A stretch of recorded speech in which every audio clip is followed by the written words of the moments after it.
Yes, if we think three stages of organizations, the last two have the same complexity. The first one is very different. The first one is when you're still looking for product market fit. That's usually around 35K per month in stuff that gets pulled from you. If you are getting 35K per month pulled from you, now you have found product market fit.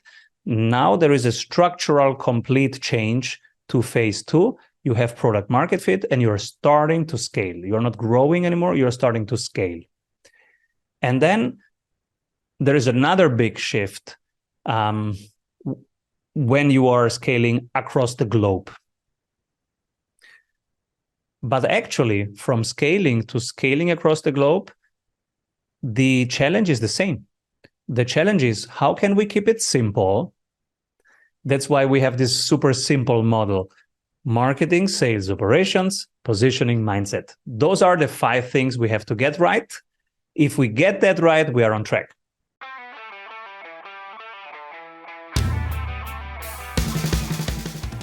Welcome to the B2B Digital Marketer podcast, a podcast helping you to end your struggle with digital marketing, helping you to pave a new and better path to target and capture your ideal customer. Each week, we teach you how insiders and experts debunk the dreary and become engines of innovation.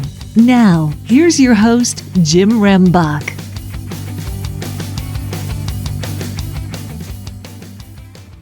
Okay, B2B DAM gang, I'm looking forward to this discussion that we're going to have today because we have Simon Severino on the show today. Simon, welcome. Hey, Jim, thanks for having me. Hello, everybody. So really, what we've had some previous conversations, and I've reviewed some of Simon's content and material, and really what we're talking about is go-to-market strategies today and the way that organizations can get unstuck and also identify their bottleneck. But before we get into that, Simon, if you could just share a little bit about your background to the B2B DAM game, I think that would be awesome. Yes, Simon Severino. 21 years ago, I did fall in love with the problem of how to enter a market, how to crush it in the market, how to stay in the market, stay competitive. I was in a big consultancy and I was a junior consultant. And then I worked my way up to the ranks over the next years. And then I went on my own and started my own thing. And of all the topics that we were confronted with, like strategic analysis, competitive analysis, culture transformation, organizational development, and market penetration, entering a specific market, expanding in a specific market, the market topics, they got me emotionally and intellectually. Everything else was just intellectually stimulating to me, but go-to-market is emotional. And whenever I was talking go-to-market, if it was the executive team or BMW or whoever, and I would say, guys, we are not moving forward. We don't have a plan that's a better go-to-market plan than Audi. I need 4 days more with you. They would say, no problem, Simon. Let's expand 4 more days. 480 of our people are staying here longer. And I was like, why it is so easy to get resources, to get time, to get their time of those busy people. And then I realized, because if they don't have a go-to-market plan, all the other decisions will be guesswork, and then they don't want a guesswork. And so I said to my colleagues, this is the best topic for me. I love this. Can I do this the next 50 years? And fast forward 21 years later, I'm still doing this every day. Okay, so I mean, as you were explaining that and talking about that, I mean, first of all, I want to ask you, what do you mean by go-to-market strategy and go-to-market is emotional? Absolutely emotional. You know, in that example, when the executive team of BMW asked us to create a go-to-market strategy, the question was, how can we be 10 meters ahead of Audi? That is the question. It was one question for a year. We solved that question. We have a go-to-market strategy. After the go-to-market strategy, which means how do we enter the market, expand in the market, stay in the market, then comes the product question. What is the sticky product that sets apart? And that became the i3 and i8, those born electric cars that at that time were super innovative. That's 7 years ago, 8 years ago. And so go-to-market means, what's our plan of attack? What do we stand for? How will we enter a specific region? And then with which products or product mix are we milking the region, staying in the region, and staying in a defendable position in that region? That whole thing is go-to-market, from the planning to the execution to the client loves it. So what I hear you saying is that what you're doing is you're taking the emotion and you're channeling it and you're focusing it and you're converting it into something that can be quite analytical. Is that correct? Oh, the emotion is in the room. If you ask guys, how important is it that you stay competitive against audit? They will say, oh my God, that's the most important thing, because they can take market shares from us. So it's vital. It's not just a number on a spreadsheet. It's vital. That's the emotion. So in the room, it's so important that everybody is fully committed. Nobody's checking their phones, their emails during that workshop. Okay, so you're the author of Strategy Sprints, 12 ways to accelerate growth for an agile business. So again, going back to, and maybe I didn't phrase it in the way that I needed to, is that you were taking all of that emotion, and we're putting it into ways, to help us to leverage that emotion and being able to execute. Because if you look at, strategies, transformations, the go-to-market, there's a whole lot of ideas that can be created, but the execution piece is really where everything falls short. And they say, 99% of execution activities fail, because of, not having the structure and the frameworks and channeling the emotion to be able to push past an execution. Would that be a fair assessment? Absolutely. In the military, they say, beginners, they talk strategy, but the pros, they talk logistics. Logistics is when the rubber hits the road, when you go and execute on that strategic plan, right? Okay, so you talk about an organization being able to find the bottlenecks associated with all this in 8 minutes. How do they do that? There are so many moving parts. And one thing that we have learned from the lean methodologies that came from the lean principles of manufacturing, and then they became a management science and a management practice where you identify the waste.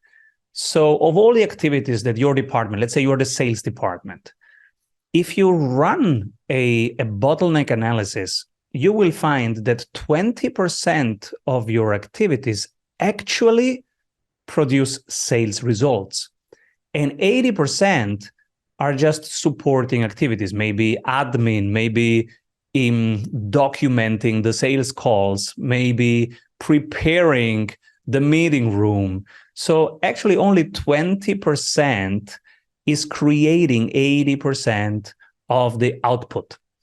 And the way to find those 20% is the bottleneck analysis. So you can take each value creation process, and if it's a value chain from beginning to end, there is one part of the chain that's weaker than the others. Now you can prove everything a little bit, or you can just focus on that weakest part of the chain. Think of a traffic jam.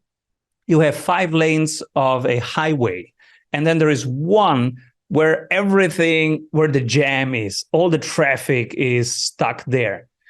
Now, if you improve 5 lanes, it doesn't improve anything because the bottleneck is in 1 lane. But if you just improve by 20%, the amount of cars that can go through that 1 lane, that will have much more impact on the overall throughput. That's the technical term, but basically on the outcomes, on the results.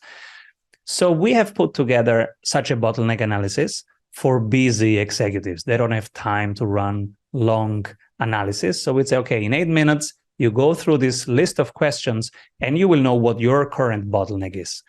Because what we want them to do is to focus each week on just solving one bottleneck. And when that is solved, Then you start the next project, and the next project is solving the next bottleneck. Okay, so if I'm starting to think about that, not having it sitting here right in front of me, I start going back to the old Pareto principle of 80-20. Do you find that there's a common bottleneck amongst the majority of organizations? So this is kind of like the number one where most people are getting stuck. Can you say that with the data that you've collected? It's always different. We're collecting data every week, but each week. So even if you are, let's say you are the sales team of a pharma, mid-sized pharma company. Right now this week, you have a bottleneck. Maybe it is the number of people that you can call this week because of the time zones. Now, if we solve it this week, next week, you will have the next bottleneck. So we called more people. Now we have more appointments scheduled. We don't have enough rooms to book. So next week, we will have the room bottleneck. Now we solve the room bottleneck by outsourcing or flying to them instead of they coming to us. We solved that bottleneck. In the week after, we will have the invoicing bottleneck. We cannot send so many payment invitations at once for technical reasons or for compliance reasons. So we will have the technical bottleneck, then the compliance bottleneck, then the delivery bottleneck, then the referral bottleneck. So each team has one current bottleneck, which is the weakest link. And as soon as you solve it, there will be the next one. So it's an ongoing dynamic process of in this week, that's why we do it on Monday. This week, what's the bottleneck? What should we as a team focus on so that we actually solve it by Friday? And next Monday, we will attack the next bottleneck. So then how does an organization prevent itself from having the fire hose drill all the time? It's like, oh my gosh, what is it this week? Right. Because I get it from a theoretical perspective. Like, hey, we've got this. We're going to, be agile. We're going to focus and we're going to be able to do this. But, how do you keep the burnout from happening? Well, that's exactly the opposite of burnout. Burnout is, burnout is what's happening right now in most teams of most people listening right now. They have 17 people doing 48 tasks and nobody really knows when the task is done. So for example, marketing is working on the website and now ask them, hey, marketing, it's Friday, 4 p.m. Are you done with the website? And they will go, oh, what do you mean by done? I don't have a definition of done. So, and that's the problem, right? 48 activities, nothing is completed.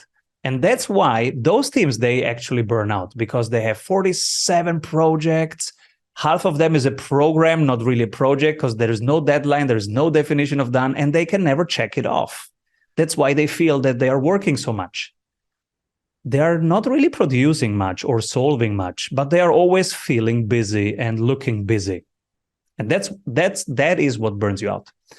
Now, contrast that with the strategy sprints method, that same team would break it down website to just quick bottleneck analysis of all the website. What's the one thing that we need to improve? Oh, it's the copy on that landing page. Okay, this week, A, B, C tests. Write 3 types of copy, test them 8 times internally, then 20 times externally with the email list. On Friday, we pick the winner. You see the difference? That marketing team just did one landing page and not even everything, just the copy. But that is now closed. We have the winner. We check it off. Next week, we might work on the button, so on the technical part of that landing page. What about the contrast of the button, the colors?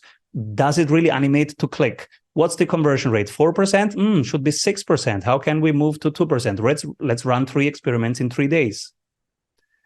But the whole marketing team will just solve that one bottleneck. And that's the opposite of burnout, because first, they're doing just one thing that creates flow. And flow is when you forget about the time because you are so in the thing. And second, you can check it off in the same week. So you get a positive feedback and you get proud. And you can applaud that team and say, whoa, you have solved the copy problem. Finally, we have a good copy, a copy that works. And they go, oh, yeah. Oh, I'm feeling results. I'm getting applause. The last time was 6 months ago because I never have a finished product. I'm continuously doing something, but I never get the feeling I shipped it. It was good. People said it's working.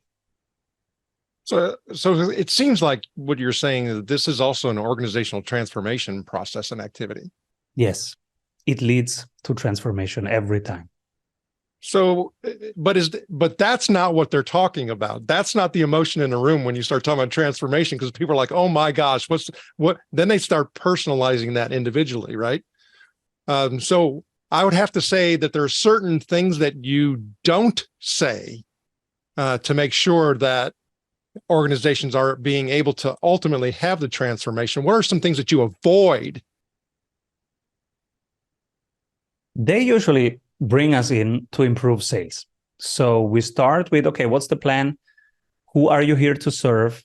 Who are you not here to serve? And that's usually, nobody asked me that. But it's a very good exercise. Who are you not here to serve? Who should not be your clients? Who will you not pick as a client?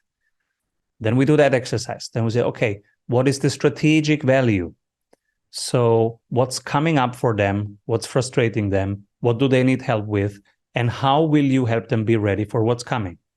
That in itself changes the sales conversation usually, because before we come, most of them are trained in talking features and benefits. This is how we do it. This is what we can do. This is who we are. And we completely shift that to a more conversational approach around listening to what the other side actually needs right now. And then having a natural conversation around that and helping them decide what's best for them. So in this part alone, the first month, in this part alone, you can probably hear between the lines, there is a ton of shifts going on. A shift in more listening and less transactional pushing stuff on them. So the definition of sales changes. Then the next shift is they become much more collaborative, because you cannot finish that landing page just with your department alone. You will need the inputs also. If you are marketing, you need the input of sales and you need the input of operations. So in the weekly meeting, they will come together. That's the next shift. They're usually used to just do their thing. And now it's collaborative. No, there is no my thing and your thing. There is a landing page. And to do a good landing page, we have to make the team win. So we have at least to talk during the week and to share prototypes and to give feedback each other on those prototypes so that we can be ready on Friday. So there are multiple shifts that happen during those 90 days. And the first ones are around sales, but then the next one are really around more transparent working. We call it working in public, showing what I am building before it's ready so that others can give me feedback.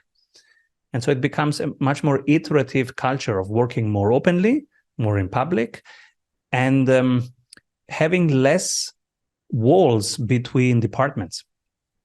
So the other thing, as I'm hearing, is a theme that's going through this is that you're enabling an organization to become more customer centric, because what even when you started explaining the thing about, hey, it's features and benefits, hey, it's my stuff and your stuff. I mean, what we're now saying is like, oh, we need to shift our focus and lens, all of us as a collective, and really focus in on being more customer centric. And to me, I'm also hearing that it's both internal as well as external. Yes. So my metaphor is, if I ask the marketing team, what's your job? They will say a landing page, a brochure. And then I would say, no, your job is to make the team win. Then we go to the sales team. What's your job? Calling people, getting deals signed. No, your job is to make the team win. Then we go to operations. What's your job? Does the customer is satisfied and repairing bugs? No, it's making the team win. And when does the team win as a whole? When the customer is successful. So it's this whole interplay. I see it like a sports team. they win together. And if defense just optimizes defense, they're not going to win. They're just going to get less scores. And if offense just optimizes offense, they're not going to win. They're just going to score more, but they're going to receive also more. So they have to think the whole thing.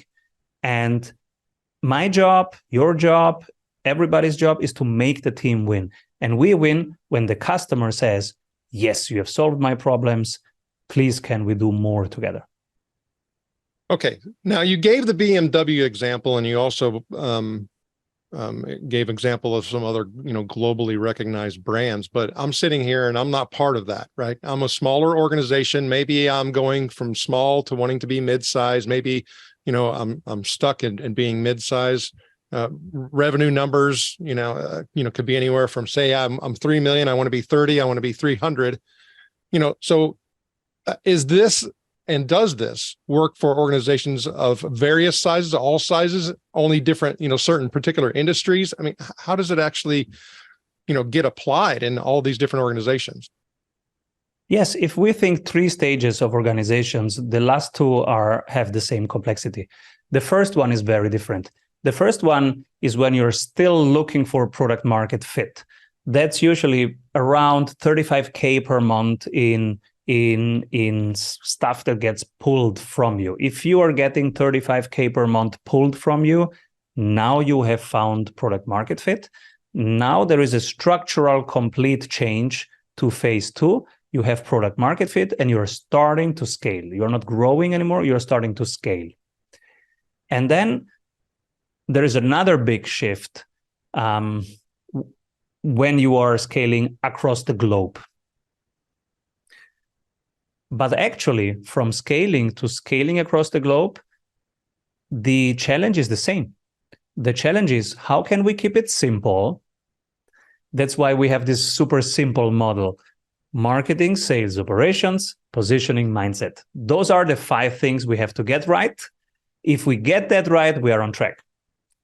And if we have an operating system with a weekly habit, a daily habit, weekly habit, and a monthly habit, to have the few controllables under control. Now, with that thing, you can run a mid-sized business and you can scale it to a global enterprise. It's the same thing. You have to solve these 5 things. The only problem is the speed of growth. You will have to find your appropriate speed. You might be too slow, then your competitors eat your lunch and you run out of cash flow. You might also be too fast in growing. This is what happens sometimes in tech and in software. They grow so fast that they cannot hire. Culture becomes fuzzy because it's hard to keep it simple and keep it aligned when you're growing so fast. So you have to get your rate of change right, the speed that is appropriate to your growth. And the other question is really, can you keep it simple? Because the first thing that break are the processes and the culture. And if you allow the processes to break, you can repair them in a month. But if you allow the culture to break, so this is how we do things here, and we do not accept this kind of decisions and this kind of behavior. If you allow that to break, you have a lag of over a year if you want to get culture back on track. That can become a huge problem. So a lot of people that I chat with are in a particular stage where, it's, early stage. They're now starting to go into the growth area.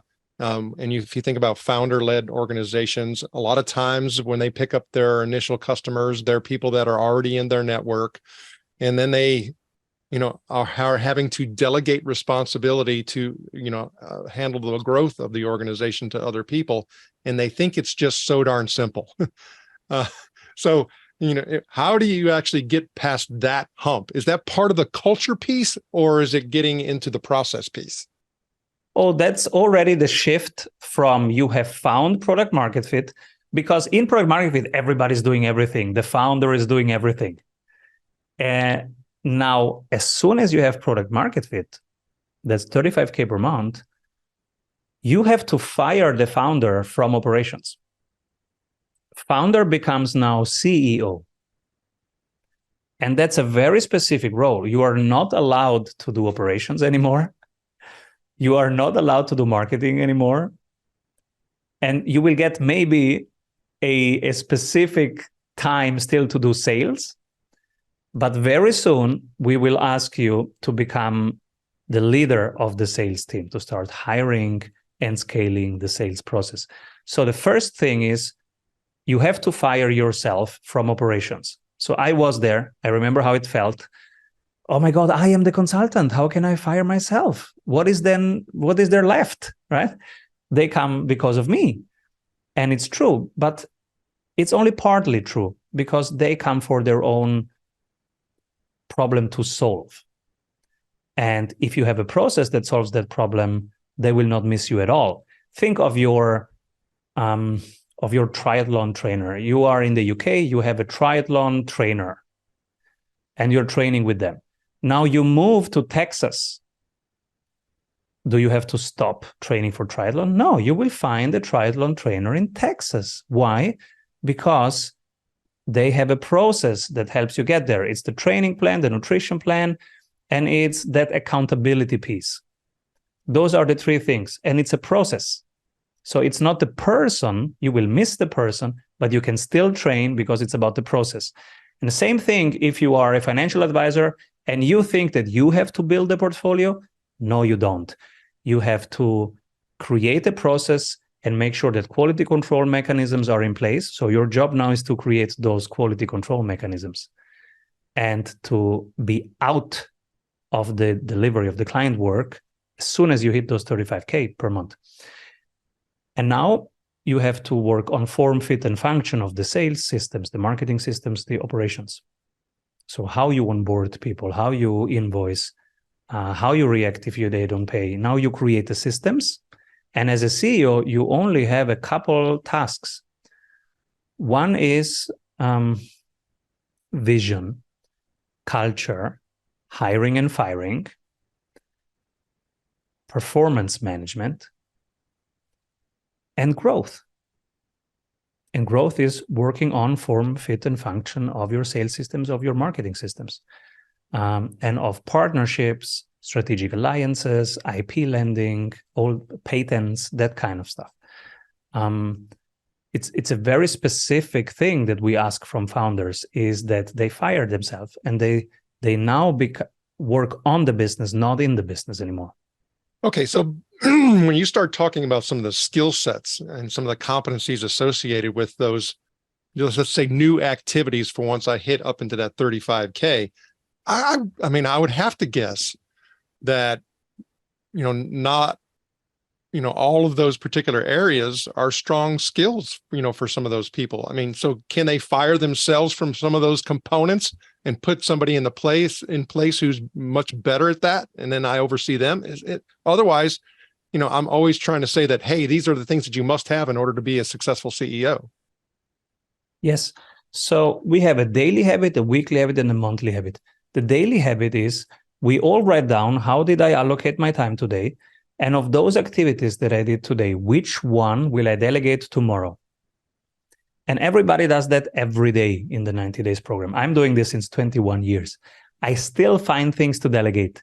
Last week, I've delegated the hiring interviews.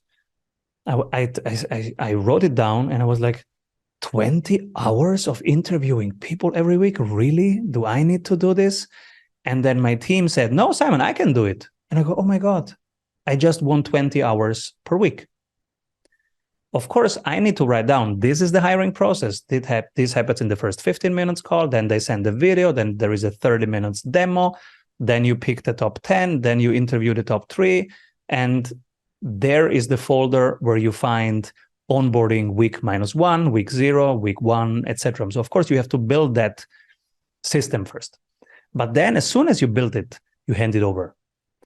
And that's why daily habit, write down how you are allocating your time. And this is where you find what to delegate next. And you can delegate to a software or to a freelancer or to a person. And you can cut. So there are four options. Then the weekly habit, the one marketing number, one sales number, one ops number of that week. So of all the activities that we're doing, which ones are really working? Let's do more of that. Which ones are not working? Let's stop doing that. Okay, so let's go back to the go-to-market strategy component and the go-to-marketing changes. You talked about, at the very beginning of your years of experience. 20 plus years ago, it was a very, very different world that we lived in. The acceleration of change and velocity and complexity and ambiguity and uncertainty is just increasing at an ever-increasing rate. So if I think about where things are headed and what organizations need to be focusing in on so that they don't get outdated. Things that I used to hear or, get advice or insight on, 5 years ago doesn't apply today anymore. Matter of fact, a lot of times it'll even hurt you. Where do they need to focus today in order to make sure they are the ones that aren't vanilla, that are standing out and being able to capture market share? The world has completely changed. Life today looks so much different. My day 20 years ago, flying to a city, having an 8 hours workshop with the executive team, building the go-to-market strategy, then flying back to my city, 3 hours of documenting on a PowerPoint and then sending them the PowerPoint results. My life today, 2 hours of yoga and running, then 3 hours of thinking, then reading, then having one Zoom call. And then that's the morning. And while I do this, 274 helpers, it's like Jarvis to the Ironmans, are out there and helping the teams taking real-time decisions. They're populating the real-time dashboards with them. There are 274 modules, videos, templates, Google Docs, spreadsheets that help them not have to think about all these things, just do their work and do it smoother, do it faster, do it better. So there is a full set of real-time support and nobody has to fly anywhere. It works on their phone, on their iPad, on their computer. So we don't fly anymore. We don't waste time in commute. Remember, those people had to fly in from all countries, and now it's on their phone, wherever they are. So they're playing with their kids, and then they build a prototype, and then they walk the dog. They come back from walking the dog. They get feedback from their sprint coach about that prototype. Now they ship it to their email list. Then they go cooking, because that's life today, right? You are at home, and it's very different. And now you can check your email stats and you will see, oh, the open rate is 3%, but that specific email, that got 9%. So you upload it on your phone and you go, oh, I found a winner. It has 3% more conversion than the other. Now it's the same day, right? We are talking about 8-9 days from you got the prompt, you did the first draft, you got feedback from your sprint coach on your phone, you tested it, and you find the winner. It's 9 hours. So it's pretty efficient, but you still had a life. You were walking the dog, you were cooking. It was a very healthy, holistic day.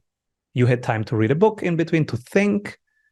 One thing that management doesn't have time for is thinking. You need to think, you need to build a prototype, and then to ship it. And while the market is giving you the feedback, you can read a bit, you can think a bit. That's also part of working. And so, yes, it has changed dramatically. And the way we coach is not 8 hours workshops in a hotel anymore and having to fly across the world. It's real time, it's on your phone. You are Ironman, we are your Jarvis. We are in real time with you. You have, on some days, you have 12 questions and you want immediate feedback, and the next day you have just 2 questions. So when I think about one of the bottlenecks we always have discussions about is in the areas of creative thinking and innovation. I mean, from a society perspective, even though we may say, hey, there's a lot more new solutions and products and things like that that are available, and there's a whole lot of innovation going on, when you start looking at the actual macro numbers associated with creative thinking and innovation, it's actually on a decline. And part of it is kind of what you alluded to a little bit. We're stuck in 10 meetings a day. I have Zoom fatigue. It's always task, task. And I'm not, going through a creative thinking and innovation type of process. So when I start thinking about that element, of being agile and sprinting and being more customer centric and all of that, how important does that role play? Very important. And the quality of our questions is so important. That's why when I certify the certified strategy sprints coaches, my main focus is to help them create a set of very, very deep questions. Questions around bottleneck, questions around what is right now really important to do. Instead of quickly solving and moving on to the next task, really thinking on Monday, what is the one bottleneck that we want to solve this week? And how are we going to attack this problem? And how will we see that it is solved? So you see, it's much simpler, but it's also much deeper and requires a second level thinking. It's not just a shortcut or something that ChatGPT can do for you. It's really deep thinking, level 2 thinking, a slow thinking for half an hour. And then you speed up, because now you have the direction, and velocity is always speed, including the direction. So without direction, you might run in the wrong direction. So that's why you slow down to understand the problem and to set the direction for the prototypes. And then you speed up the building the prototypes, testing the prototypes. But the first part is actually slowing down in order to think. Okay. So if I think about strategy sprints and where you started 20 years ago and how all of this has evolved, what do you see as the next area or the next opportunity where it now needs to be becoming part of essentially the system? I am very excited. Right now, many countries are telling us that they are in a recession. So I'm very excited that right now we are refining all the 274 tools to have more cash flow support parts. So of all the tools, what does it mean with less budget? How can we make it more resilient? How can we make it leaner? So those are what most countries tell us right now. They have either slow growth or even negative growth. They see it in the pipeline, they see it in the suppliers, they see it in the prices of raw materials. And so they are very worried about costs and about cash flows and about the pipeline. So what I am now very passionately working on, since I am not in operations, I have time to listen to these things, to think about these things, and to build helpful tools that then I hand over to the coaches, I put on the website, and then people can take them open source, and it can help many navigate those current situations. So this is what I'm doing right now. Next year, I will listen, I will hear other topics, and I will be of service to those topics. So you're talking about being customer centric yourself as well. Totally. Absolutely. Okay. So needless to say, COVID was something that, caught almost everybody off guard. There was one organization that was an event management company that actually had an insurance policy about, pandemic and catastrophic, events. And so therefore it didn't cause that organization to go under because they essentially had the wherewithal, to plan for that type of possibility. And then therefore it actually saved their company. That's a rarity. However, I think on top of mind for a lot of organizations is what happens and how can we survive and maybe even thrive through the next crisis? Because the next crisis isn't an if, it's a when. How are organizations and how are you helping them, or are you even hearing them saying, how can we survive and thrive in the next crisis? So 20 years ago, I would have said we need 3 scenarios, right? A bull case, a base case, and a bear case, and we adapt our strategy to be one that can cope with all of the 3. And then we quickly shift towards leaning more into one of those three as soon as we have clarity which one is it. But we can shift. Today, I will say something different. I will say, let's accept that 95% is not in our control. So the definition of black swan is you don't know when it hits you and you don't even know if it hits you. So it's an unknown. You cannot plan for that. What you can plan is what is actually in your control. What are the 5% that are in our control all the time, whatever happens? To me, it's the daily habit, weekly habit, monthly habit. Daily habit, how did I allocate my time today?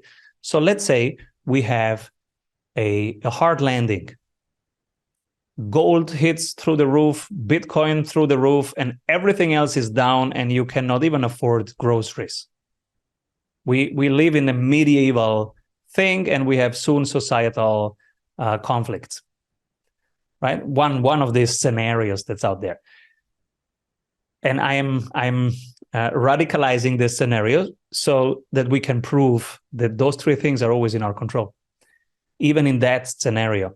So even in that scenario, it's in my control. How do I allocate my time today? Will I look for silver coins? Will I work on adapting the offer to what's happening? So what do I do? 6 a.m., 7 a.m., 8 a.m. That's still in my control. How I allocate my time to which task, and what will I delegate tomorrow? And so even when you're explaining that, I'm thinking, well, those are stress management tactics. You don't look at the whole big picture, because that'll make you swirl, like you're talking about, at velocity with no direction. And it's like, okay, control what you can control. Absolutely. Yes, those are eternal principles that they work for athletes, they work for management since thousands of years. And then the Egyptians had probably similar principles. And then the weekly habit, the one marketing number, one sales number, one ops number. You see, again, you are focusing on the next curve. You are in an Ironman. Oh my God, will I survive the next 30 hours? You don't have to survive 13 hours. Look at the next curve. Can you do the next curve? And then the marathon part and the end, you don't have to do 40 kilometers or 42 kilometers. Can you do one more kilometer? Yeah, you can do it. Come on, one more kilometer. Oh, I need water. Can you get it to the next water station? You can do it to the next water station. And then the monthly habit. What is happening around us and how will we change the way we invest? In what will we invest time and budget into? So those three things, daily habit, weekly habit, and monthly habit, they're always in your control. They reduce stress. They help you embrace what is instead of overthinking what could be next, because it's not in your control. So you focus on what is in your control with the time and the resources that you have, with the people that you have right now, and with the decisions that you can take right now. That's the strategy sprints method. And you are right. It is a resilient and it is an evergreen set of principles, because the more stress you put on it, it's still working, and it still keeps you grounded and calm and in a position where you can take good decisions. Being more mindful. Simon Severino, fantastic discussion, a lot of insights shared. How does the B2B DM gang get in touch with you? strategysprints.com, and then you click anything, you land on our calendar, and we can continue the conversation.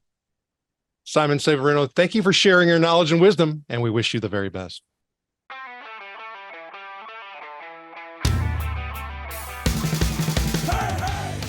Thank you for joining us. Go now to join the B2B DM gang in the B2B Marketer LinkedIn group, where you can connect with other B2B DM disruptors and get access to our B2B DM cheat sheets, checklist, and guides. While you're at it, if you found value in this show, please help by going to iTunes to rate, review, and subscribe.